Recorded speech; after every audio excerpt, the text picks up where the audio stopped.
back to this show from Teachers Talk Radio. You can catch up with all our shows by visiting our YouTube channel or by listening back at ttradio.org. Don't forget to like and subscribe to enjoy more live education conversation from TTR.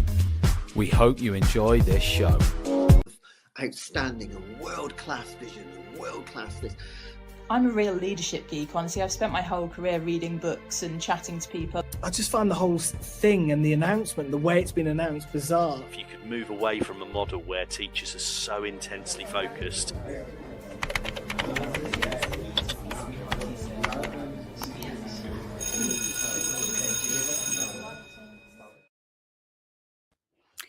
Good evening, everybody. Hello and welcome back to Tuesday Twilight Show at Teachers Talk Radio with me, Timia Kadar. And every second Tuesday from 6 p.m. live, we focus on a hot topic in higher education. And these shows are going live and you can follow us online. Please join, comment, ask questions, share your experience, and then it is available, the recording on all the podcast channels. For today's topic is a very, very crucial one, and we talk about it, but not always the right way, except for today, because it is going to be disability and accessibility in higher education. And we are so honored to have a fantastic and brilliant guest who I will introduce and invite to the stage just in a second. But before that, I would like to say thanks to our partner, Hashi Learning. And Hashi Learning is a partner for us for this show. They are publishers of professional development books and resources that support great teaching and learning in schools around the world.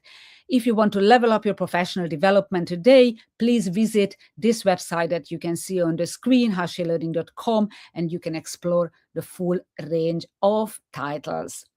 And for today, I would love to now invite the fantastic Dr. Sambhavi Chandrashekar. Hello, and thank you so much for joining us, Sambhavi. Thank you, Timia, for having me here. It's a pleasure.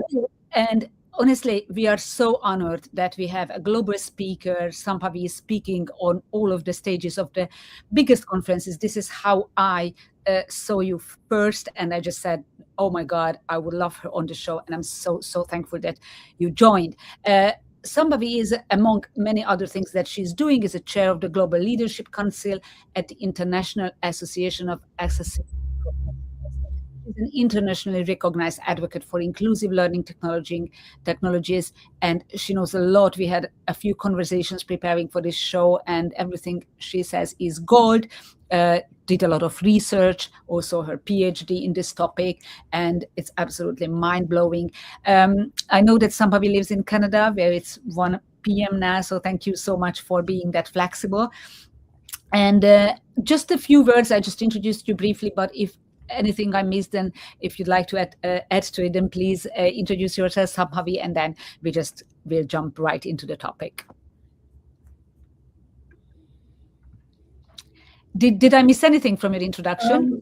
Okay, to jump in. I'm just wondering, I think it would be nice to add some more points. Please do. Over to you. Introduce yourself, and then I will go on with the topic. Okay, so when I say something, people will be able to put together some context. We'll have some context. So I was born in India and raised in India for a good chunk of my life, and I was working for the central bank, the Reserve Bank, for more than 2.5 decades on tech projects. In 2004, I came to UK for a second master's in human-computer interaction. I was at UCL for a year, and then I went to the University of Toronto for a PhD. I also did a postdoc there, and then I was teaching for 6 years in a master's program in inclusive design at OCAD University. And inclusive design, I believe, is the way to get sustainable accessibility. In 2017, I moved to a learning management system company called D2L because I wanted to spread accessibility and inclusive design in the edutech ecosystem. So today, as the global accessibility lead at D2L, my job is to ensure that our learning platform and the related products remain accessible to over 21 million users across 1,300 customers in 40 countries. My goal is to keep the accessibility efforts aligned with the mission of my company, which is to transform the way the world learns. I'm so sorry, Sambhavi, can we just concentrate more on the outside of the company? Yes, absolutely. On the policy side and on the standard side, I had several institutions, like one of them you mentioned as the global chair of the Global Leadership Council of the IAAP. I'm also the vice chair of Accessibility Standards Canada's AI committee and the ICT committee. And I chair the SC36 Mirror Committee for Standards Canada on the ISO International Standards Organization. So with that, I think I will hand it over to you back again. Thank you so much, Sambhavi. And yes, we can all see that you have a fantastic experience in it. I would like to start with the question that when I attended a conference, then you asked the audience, and it was a very interesting question. What percentage of people benefit from accessible design? And if anybody is listening to us now can guess. And this was interesting that you asked this question. So what percentage of people benefit from accessible design? And it was interesting because the audience had some guesses and some guessed 80, 90, 50. And eventually the answer was 100. And this is something that I would like to kick it off with. That we somehow assume that accessible design or accessibility is mainly for people who are disabled or who don't have that level of access. But eventually the answer is that it is good for everybody, and or even for those who don't realize it, don't identify themselves as disabled or having limited accessibility.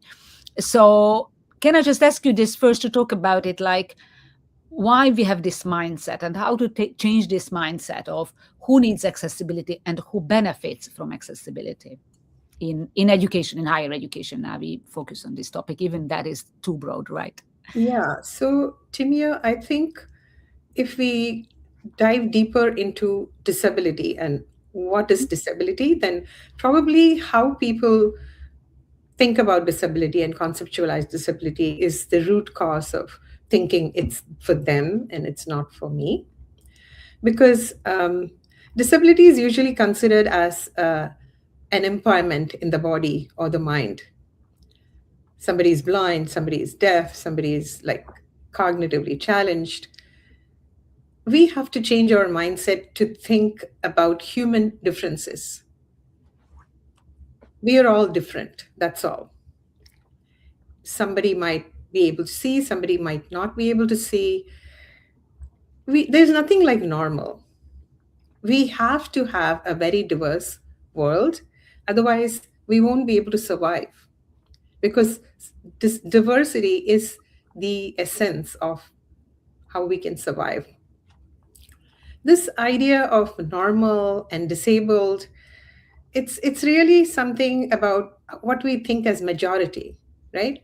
A majority of us can see, so people who can't see are like disabled.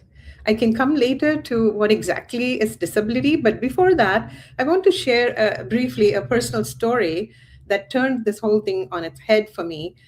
I was in Austria, in Linz, at the ICCHP conference. It was 2006. I just started my PhD with the University of Toronto. I went to visit Vienna, and one of my friends who with vision loss in India had referred to a blind friend in Vienna.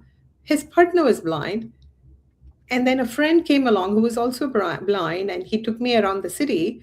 We all had dinner, we were sitting. It was getting darker, and then I asked them, where is the light switch? And then they said, light switch? What is that? And then they were going about their activities with no problem at all, and I couldn't see anything. Now, who's normal and who's not? Yeah, that's right? Yes. That really changed my mind. There's also a very funny short film called Jeremy the Dud, which again turns the whole concept on its head and makes Jeremy, the person with no disabilities, apparently, as the person who stands out. It's a very funny film. You must watch to have a mindset change. Okay, that's really great. Thank you very much.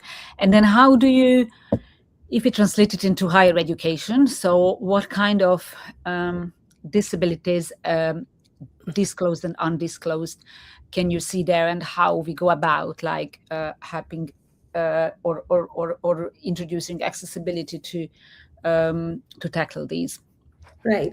So we were talking in general about the concept of disability. When it is visible, Timia, it's easier to handle for everybody, right? In universities, higher education universities, we find disability support offices, right? Students who have a very defined disability, who can show evidence, go there and then they register and they get support. We call them accommodations. But there are so many students who either don't even know that they have a disability, or they have a disability that they cannot prove, like chronic illness or pain or, anxiety or, seasonal other disabilities that don't show up all the time. There is no way without evidence you can get support in higher education. That's a very huge thing. And when such students don't come up to the level, then it's very hard for instructors to understand that they have a challenge. So I believe that the mindset change and the advocacy and the awareness building should happen more around invisible disabilities. I totally agree with you, because systems that rely on disclosure, like they fail students who cannot show evidence. And I think this is a systemic failure that we should handle. Absolutely. And let's not forget also those who don't even know about the disability. So there are those who just cannot show evidence or don't want to come forward with that. And there are those who don't even realize that they have that. What kind of practical ways can be to help these students as well who don't disclose for whatever reason?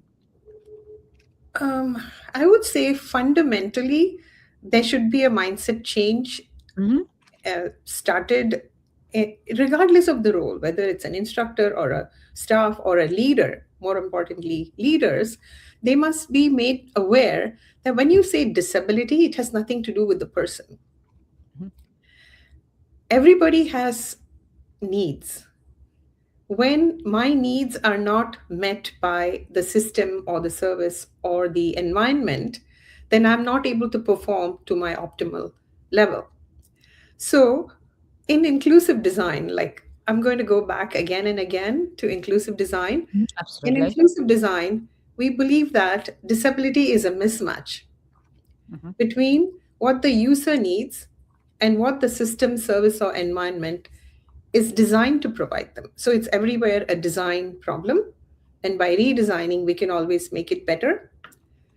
So when there is a mismatch between the needs of the person and the curriculum or the content or the technology, then there's a barrier created. Everybody is familiar with barriers to education, right? Barriers to learning. So this is how barriers happen. They don't happen because the student cannot see. They happen because the system is not designed to meet the needs of that student. Because lived experience is ultimately the most important. We must respect people. I'm going to call students with disabilities, people with disabilities, but I want to, again, repeat that when I say students with disabilities, it doesn't mean the student is mistaken or has something wrong.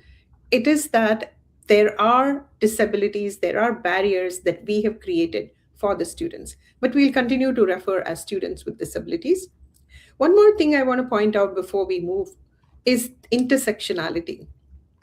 Because disabilities don't come in boxes, right?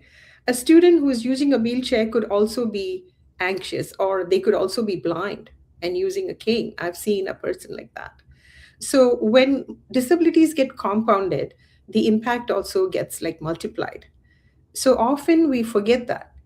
We say if a student having vision loss, then we've created all the alt text, created everything. They should be able to learn, but they may also have learning disability.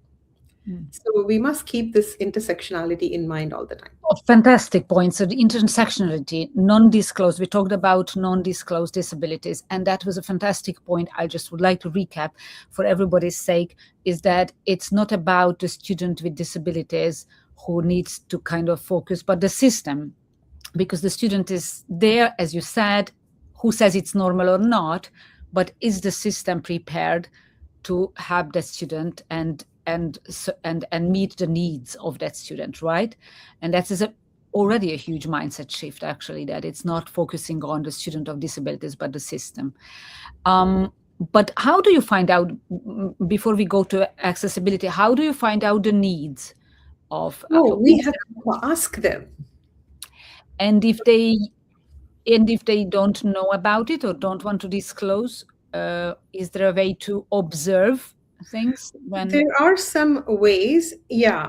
So some of the needs have been already documented by people who have treaded this path before, right? We can draw upon that. There are several organizations that support various people with disabilities, and they will also be able to talk about it.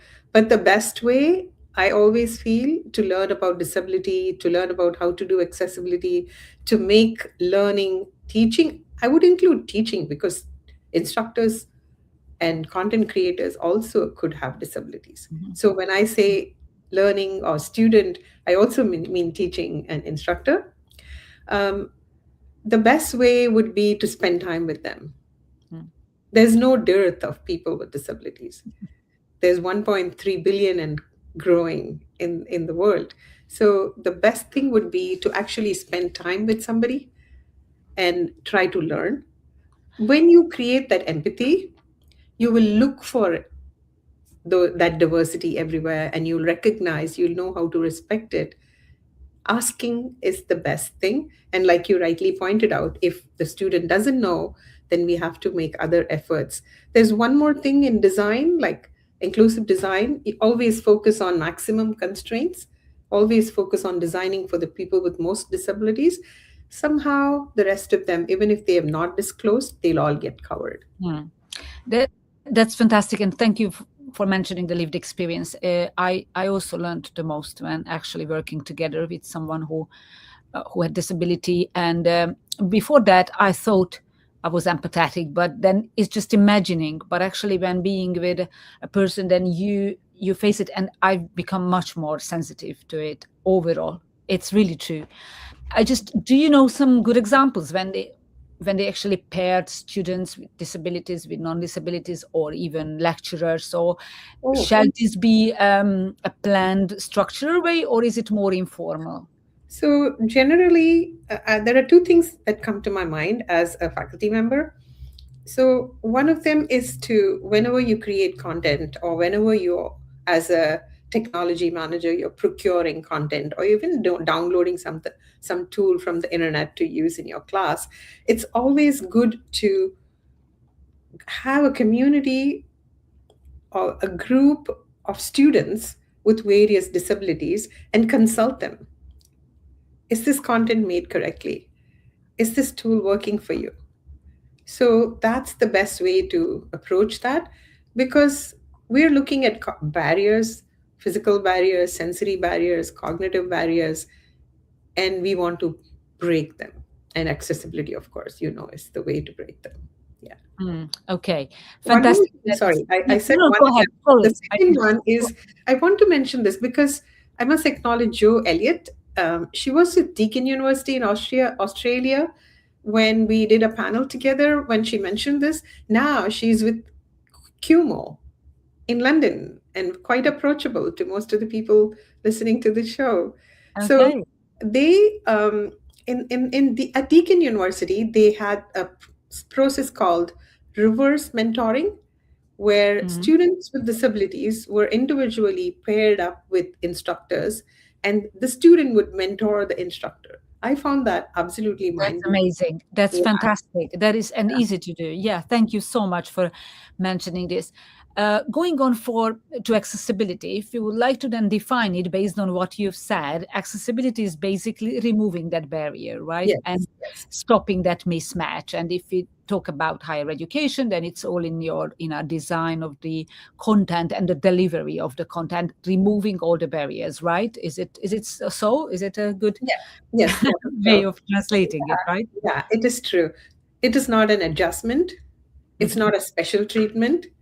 It's not something the student is putting on just to get some extra time in a quiz, or, that kind of guilty until proved innocent. Mm-hmm. That kind of mindset doesn't work. It Mm-hmm. doesn't work at all. There are two very common terms in academia: accessibility and accommodation. Some Okay. people think achieve 100% accessibility and get rid of accommodation. These are different things. Even legally, accommodation comes under human rights, and accessibility comes under mostly ICT and other regulations. So accommodation is like, if a person is blind, if a student is blind, they absolutely need technology that can convert the visual things on the screen to auditory, because we are operating in a visual world and we design for our own selves. So that part called accommodation, as well as giving that student a half an hour or 1 hour extra to do their quizzes, because dealing with that technology over and above dealing with the browser and the computer definitely takes way more time. Even in my own research, I've observed that they take much longer to complete their tasks. So accommodation will and should always, must always exist. Accessibility will be our efforts to change the system. Mm-hmm. And that is something we must continuously do. And we must not think it's just about putting an alt text or adding captions, or, those are important. Those are absolutely essential. But there's a lot more to it. There's a lot more from a systemic perspective, from a management perspective, from a governance perspective. And I do hope that we have time today to talk about some of those things.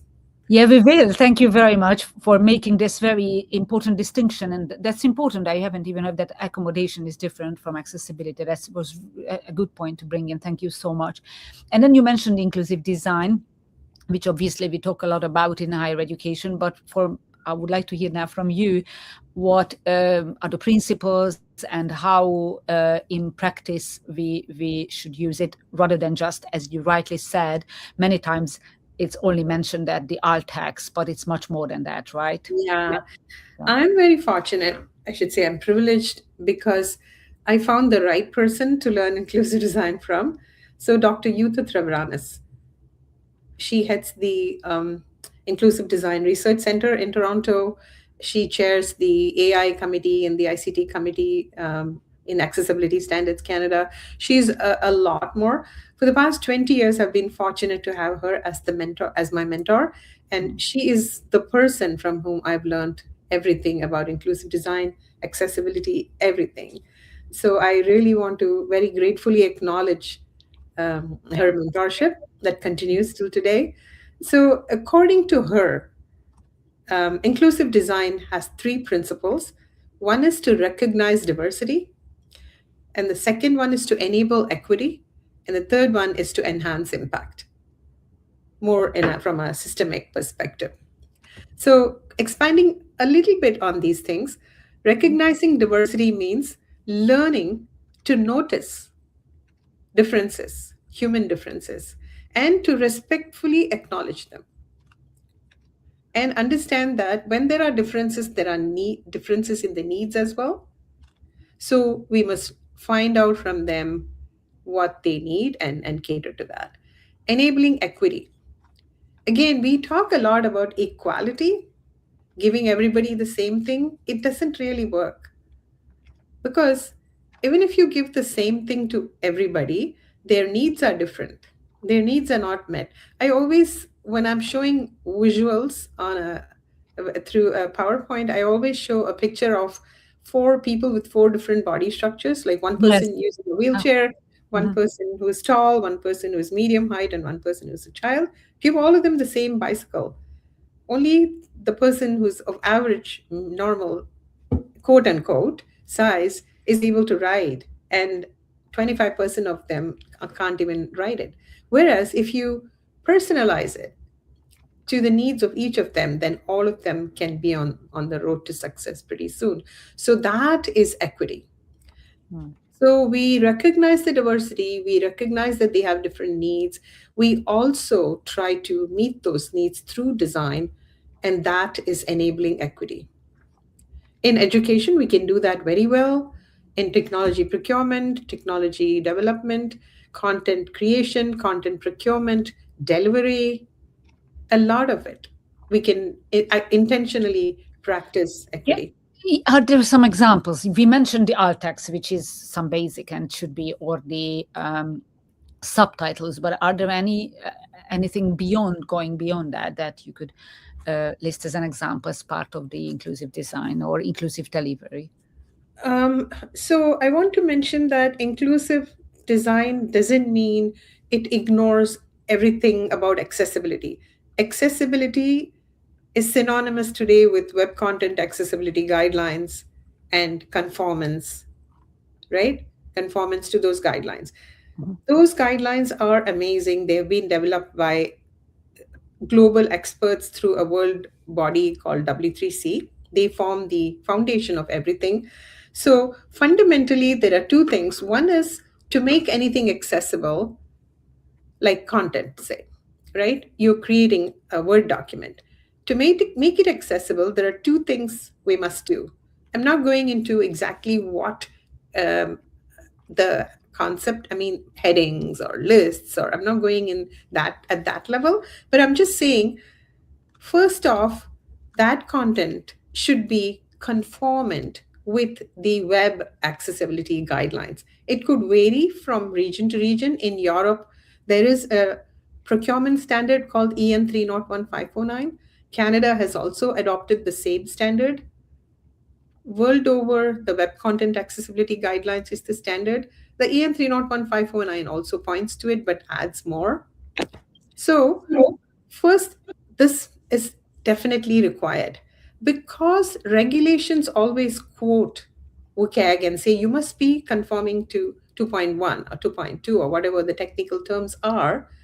People wrongly think that making things technically accessible means compliance. It doesn't. It's the floor. You have to have technical compliance. Only then you can invite students with different disabilities and ask them to use that. So when they use it, we will find more issues, and we'll find usability issues, contextual issues, and that's the layer that is missing most of the time. And that's the layer for which I always advocate for involving people with disabilities. If there aren't anybody in the institution that you could call, I think the organization, I know you don't want me to mention any organizations, but they provide people with disabilities for companies and universities to actually come in and do those tests. It's a great work. So I can make it available later on. But I can imagine that in each institution there are students with disabilities, and this is why we do it, and also colleagues. Yeah, absolutely. And you rightly mentioned that it should also be the teaching team and not just the students, right? Yes. Yeah, fantastic. Thank you very much. And then if you could go a little bit more into details in how to make accessibility succeed and sustain in education, how to make it successful. Is there a framework? So one of the things that I talk about, particularly relating to inclusive design, is a small concept called IDEA, IDEA. Everybody talks about it: inclusion, diversity, equity, accessibility. Now, this can be applied to anything, not necessarily education. It can be applied to marketing. It can be applied to everything. So in just 4 sentences, I can say, because we've explained all these terms earlier, I can say that inclusion means having that mindset that we need to watch. Everybody is different. People are not like me. So let me watch out for people who are not like me. That is watching for diversity, right? And when you look at diversity, going and finding out what the needs are and trying to meet their needs or making sure their needs are met, that's equity. And how do you design to meet their needs? That is accessibility. Oh, And you in so well. accessibility, the one thing I need to really focus on, and we mentioned it earlier, is that always make things accessible to people with personas, people with permanent disabilities of the maximum order. They have the maximum constraints. They're also called the users at the margins or the edge users. Once we design for people with maximum constraints, most other users with similar constraints, which are situational, temporary, episodic, they all get covered. The common example that everybody throws out is about captions. So we create captions and videos for people with hearing challenges, like people who are hard of hearing or deaf. But if my partner is sleeping or my child is sleeping and I want to learn watching a video, then captions are good. If I'm an instructor sitting in a cafeteria, loud cafeteria, trying to grade, captions are useful. If I'm a student trying to sit in a library and study and I need to watch a video and I forgot my earpods, then captions are good. Yeah. Yeah, exactly. Yeah, that's what I would like to say. Yeah. So thank you very much. And we move on then to how making accessibility work and succeeded the framework. But before that, I'd like to thank everybody who is watching us live. Please add comments, questions, or share your own experience. And I'm so happy and thankful to Sambhavi being with us and exploring this subject and really changing the mindset. Already some amazing things shared. So we move on in a minute. I just would like to invite everybody to the Teachers Talk Radio Connect 2026 show that is happening in March. So please sign up on this website, completely free. This is fantastic annual CPD of the radio and the community, and it's very good for CPD and networking. And the TTR team is there with fantastic speakers. It's on the 14th of March, Saturday in Manchester. Tickets are free, and you can just sign up on the website that I've shown here. And now I'm back with my fantastic guest, Dr. Sambhavi Chandrashekar, who is an amazing internationally recognized speaker and expert in accessibility and disability. And we covered a lot so far. Thank you so much for walking us through disabilities and then all these frameworks. And I'd like now to ask you a really crucial question of this topic: how to make it succeed and work and sustain, so that it's not just a one-off, it's not a tick box exercise as in many cases, but it can be sustained. That's an excellent question. Sustaining is an excellent question, because accessibility is not a project. It's not a one-off project. It's a program that needs to be set up and then maintained and then nurtured. So I think now we can start looking at how higher education institutions can do exactly that, like make accessibility a program and run it. There are several angles to it. So over a period of like 10 years, I have identified a few dimensions. So I'll list them first, and then we'll go into each of them one by one. So there are 7 dimensions of accessibility success in educational institutions: empathy, which we covered a lot earlier, technology, content, pedagogy, community, governance, and compliance. All of these must be optimally accessible. Even if one of them fails, even if one of them is not accessible, then everything fails. Say you have the most amazing accessible technology, your teachers are totally inclusive, your governance is impeccable. If the content is not accessible, nobody can learn. Likewise, you can go on to each layer, but each of these 7 layers or 7 dimensions must be made optimally accessible. So by breaking down into these dimensions, what happens is that we can focus on each one of them and have clarity in how to go about. And we can also look at which of them we are advanced, which of them we still need work, what is the next step to do, and then we can keep maturing our accessibility processes within the institution. And that is fantastic. Thank you for these words. And just once again, it was the empathy, technology, content, pedagogy, community governance, and compliance, just for everybody's sake. And then do you normally have, like in an institution, in your experience, you set up a committee, a working group, or how do you go about it in practice to use this framework the right way and to make sure that all of these dimensions get developed and none of them fails? So usually, myself personally, usually I talk about it, I write about it, I do advocate, and I help institutions try to adopt it. But the most effective way is to have leaders to listen to it and then have a top-down governance system being built. That's the most effective way I have seen. Could we, do you want to go through each one of them? Yeah, we can go just a little bit. We have a bit of time just to go into it, some of them, or if you want. We talked a lot about empathetic mindset. It's all about stepping into their shoes, spending time with people with disabilities, working with them together, asking them first before assuming, because many times, like invisible disabilities, you don't know.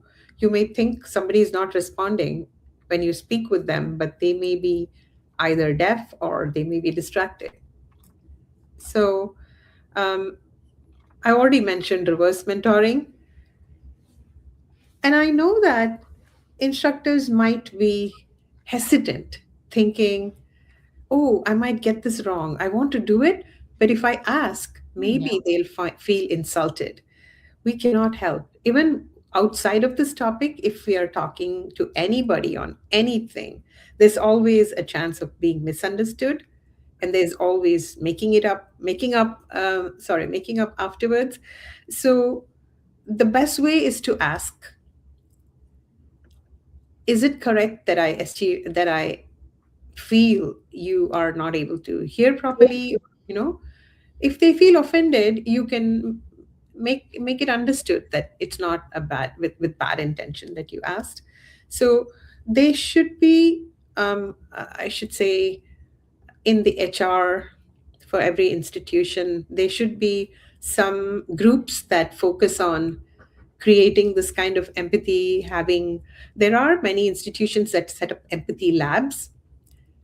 Unfortunately, some institutions have, black cloth and gloves, saying, oh, you can tie a cloth around your eyes or you can wear these gloves, though that's not the right way to go. Empathy Lab should have people with disabilities as members and coming together with them and talking with them, understanding, seeing how they do things. That's how Empathy Labs should work. Yeah. Okay. Yeah, this is fantastic Empathy Lab. This is the first time I hear about it. And in terms of technology, obviously everybody has this an LMS they are using, and it in many cases has some built-in systems which kind of signal those failures. But I also want to, and this is like the alt text missing or anything else, but are there any, could you share a bit about the accessible content more? So not just the technology bit, but also, is it easy for the student to understand? Is it written in their way of understanding? Does it follow the way they think? So also making the whole content accessible, not just not just the technology bit. Yeah, it's very hard to separate the technology from the content. So you put it rightly, because what is relevant to the student is the lesson, right? Part of the problem for them, barriers for them, might come from content. Part of them might come from technology. And technology also doesn't necessarily mean the computer. It means, again, another software, right? That's working on behind the content. So many of the platforms have tools that allow instructors to build content accessibly. So particularly HTML content and media content, many learning management platforms help teachers build that. For example, if there is an HTML editor, it might not allow the instructor to save an image after adding it or inserting it if they don't add the alternative text or don't mark it as decorative. And there are tools for automatically creating captions when you indicate which language the audio of that video is while creating a video. But there are other content. There's also other content that we make outside of the LMS, which is like using Microsoft Word, using PowerPoint. And as instructors, most of the time, people like to convert those into PDFs because like otherwise people might misuse it or whatever the reason. But a good reason for converting things into PDF is that one who receives it doesn't need to have a device that has Microsoft Word or PowerPoint. Wherever they open it, it'll be able to open and they get printed easily. But PDFs have a lot of issues as far as accessibility is concerned if it is not created properly. So sometimes institutions will buy or purchase content from publishing houses. So that's again another technology coming in. And those publishing houses themselves, they are authoring the content. They should author the content accessibly. Okay. Yeah, these are very good points, really, because as you say, many people just think about the technology bit. Let's talk a bit about inclusive pedagogy. Many cases, like in learning and teaching, the lecturer is delivering the session, and this is just an example. And then, does anybody have any questions, right? This is a very common way of confirming understanding of that material or content that was delivered. But obviously those who, for whatever reason, don't feel like opening up and asking a question in front of the others, and this could be for many reasons, they will not be included and they won't ask that question. Normally, you have no people asking question or the same students who are, who feel like speaking up. And there are others who, for whatever reason, might not ask a question. And then, obviously, it's always it should be a way of offering alternative ways of asking a question. And this was just one example. But what other ways of inclusive pedagogy could you? And obviously, we cannot now list everything. But are there some good examples, or how to go about that to make sure that during the whole learning and teaching, we are inclusive with everybody? Right. Some of the delivery happens online, some of the delivery happens yes, there are many. Yeah. Regardless, there's another set of principles called the Universal Design for Learning Principles, or UDL, which are amazing. They sit on top of the accessibility standards. And the most important part of UDL is that it's like not meant for a student with a particular disability. It covers everybody. So it's generally when a student receives accommodation, it takes a month sometimes for the letter to reach the instructor and for them to start creating captions or whatever, in the class, live captions or something. Whereas with UDL, it stresses, I'm not going to talk too much about UDL because most of the audience, if they are from higher education, they would know, but it is about multiple means of representing your content, because the learner might want to consume it in maybe as a podcast, maybe as a video, maybe as a text file, or as PowerPoint. We don't know. So providing the same topic in multiple formats, that's one very essential principle of UDL. Likewise, a student who likes to consume things as podcasts might want to also provide their assignments as podcasts. So when you want to assess how much knowledge was gained or skills were gained, we should give the students the ability to express their knowledge or skills in any format that they wish.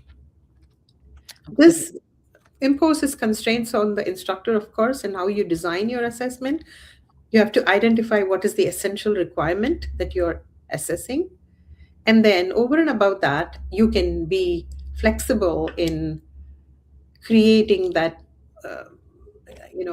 freedom for the student to either submit a PowerPoint or submit a play or submit a document or whatever they want. So that is the second principle.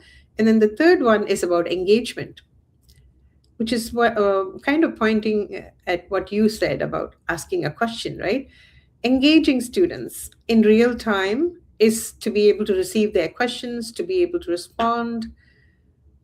As well, engagement can come in many other ways, like through motivating them to study by, providing them awards and, recognition, and by providing a system which can help them keep track for students who are not up to the level in executive function, have features in the technology that remind them of all the assignments to be completed or quizzes to be done. For instructors, it could be like assessing assignments, right? They might forget to assess and put out the grades for certain assignments. So if there's a consolidated way, so in general, having the system create supports for consuming content, engaging with the learning, as well as for expressing the knowledge or skills acquired. So for all of this, UDL is really helpful. And thank you for mentioning also the assessment. Obviously, that's also a huge important part, not just learning and teaching, but the assessment is an important factor. Thank you very much. I would like to now touch on two topics before we wrap up. One of them is that you mentioned also governance, a sustained governance, because it's so important that it's not just brought up as a buzzword and a tick box exercise and just for the compliance bit of it, but actually making sure that it's really embedded into the community and the culture of the institution, right? Absolutely. That should be so. If you can touch on it, and obviously then we will also talk about AI because we cannot miss this. Yes, certainly. So one of the very essential things is not to treat accessibility as an operations matter, which is what is being treated as everywhere, because they think it's operations. It's about making content accessible, auditing, remediation. It's always handled at the middle layer. And the problem that happens is that instructors are expected to create accessible content, to maintain the content. There is no budget, there's no extra time provided to them, there's burnout. Rather than that, if we look at accessibility as a management problem and a governance issue and raise accessibility to the level of strategic importance for leadership, that I believe is the right way to go. Because when it comes top down, it comes with policies, it comes with plans, it comes with a way of setting up procedures, budgets, people. So that there's a lot of work that has been done, like by me and some people I know, around creating structures for leaders to understand this. And I can talk more later somewhere. But creating accessibility, the awareness of treating accessibility as a strategic priority is important, because if you think about it, suppose there are like 10,000 students in a university, and at the moment they don't have the ability for students with disabilities to learn in their institution. Suppose they take accessibility into their hands and they make it absolutely possible for a student with any kind of disability to learn.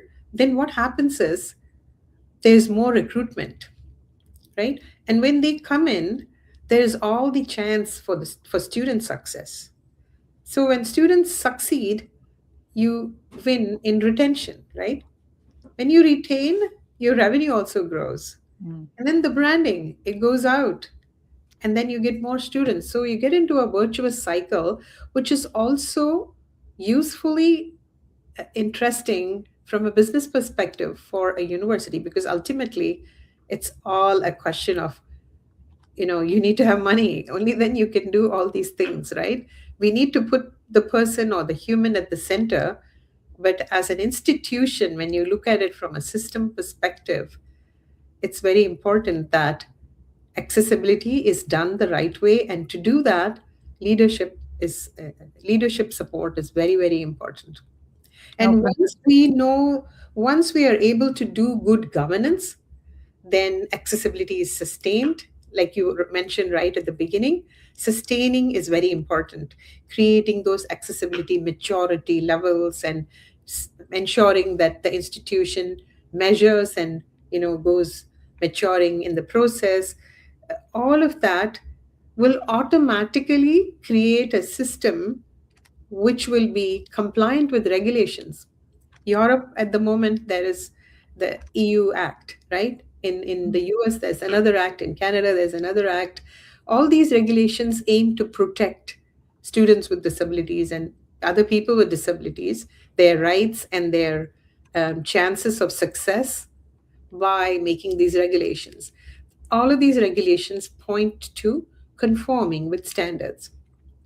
If we stop with just technically conforming to those standards, use some automated AI-based accessibility testing solutions, and then declare that I'm compliant, real students may not be able to use it because you haven't done that due diligence by testing with people. So that will become a part of this governance structure with empathy and everything else coming in. The procedures will be planned properly. And when the governance, the management, the operations, all of them happen properly, then compliance becomes automatic. Institutions don't need to worry about the risk of litigation. I mean, this might sound like utopia, but it's achievable. It's absolutely not. And it was a good point that you also mentioned that it's also good for the business. I mean, not just to the humans, but eventually you can prove how it has a positive impact on the business as well. And can I just ask, like, how, if you introduce it, do you introduce it also in the faculty development, staff development, to kind of inform staff about it and faculty or operations? So is it becoming part of CPD as well within the organization? A part of it will come to the staff. So when the whole plan happens top down, then there will be something for every role to do. The person who procures technology will have his own rules to make sure that the technology they procure is accessible, to make sure that the vendor they procure from is able to give them a contract which says, we will provide you service, right? Post-sale service. So likewise, for faculty, whatever is required for faculty members to do, there will be support by way of budget, by way of processes, definitely. So there is a lot of education also that goes along with it, 100%. Yeah, there has to be. And before we wrap up, and thank you so much for all the things that you shared, absolutely mind-blowing and really mindset changing. And I'm very, very thankful for everything. But we cannot avoid, and we don't have to avoid AI, how AI helps us with accessibility, with setting up these processes, with personalizing the experience, and with everything that we've just talked so far. Absolutely. So AI, like any other emerging technology, comes with its opportunities as well as its risks. So likewise, for accessibility for people with disabilities, a lot of assistive technology use has been enhanced, meaning all text AI can suggest, and it's getting pretty close to good. And there should always be a human in the loop to make sure that it's contextual. But otherwise, likewise, even captions, automated captions. A few years ago, we used to laugh at the captions, but now they are so darn correct that we worry, we worry about AI. So there's a lot, likewise there's a lot that actually AI is doing for cognitive support than, I would say, for relatively than for sensory and physical, because cognitive, we weren't able to do much. You can easily get a summary, of a lesson. Instructors can create practice questions. If you provide content to the AI system, it can spew out the same content in multiple formats, UDL at your fingertips, right? So a lot can be done with AI, but there are two problems. One is whatever is being done, whatever apps are being created, whatever content is being created, it should be accessible. That is where the problem lies. That is where the awareness should be created for. You mean the AI created content is not accessible? That No, can be an issue. it may not be accessible. It has to be tested. We don't know. It has to be tested. AI created apps. They may help people with disabilities, but can they use it? Is it accessible? So that's the part that's more important. And by way of harm, there are two harms that I could very briefly touch upon. One harm is that when you create systems, AI systems, against which subsequently people are like tested for admission or anything, when you create systems, you actually add in data, you label, and then you process it using logic, right? While doing that, as somebody in academia, you should know when you do research, we usually ignore the top 10% and bottom 10%, or top 5 and bottom 5 as outliers. So all of the data, most of the data about people who are very different from the so-called normal or average, they are very small in quantity and lying at the extreme ends, and then they get ignored. So when the system is created, it doesn't have representation of those people. So when we bring in a person with those criteria, the system cannot handle them. So that's one thing. And the other one is about cumulative harm. So a particular app or a particular system may harm one person in one way if they have one particular shortcoming or so. Suppose a person has many of them, or they repeatedly get hit by that. So a cumulative harm is when multiple things are accumulated, the harm becomes way more than what it would have been for any other person. So these two are very bad things that AI is doing right now. So we have to watch out. And there are a lot of standards and other things being developed to take care of them. So I think we're good. Yeah. Yeah, so thank you very much. It's important to talk about, obviously, both the positives and the negatives, and those have to be then taken into account. So thank you so much. This was a fantastic session, Dr. Sambhavi. Thank you for being with us. And also, thank you to all of you who followed us now online. And I'm so happy that it's being recorded and you can listen back.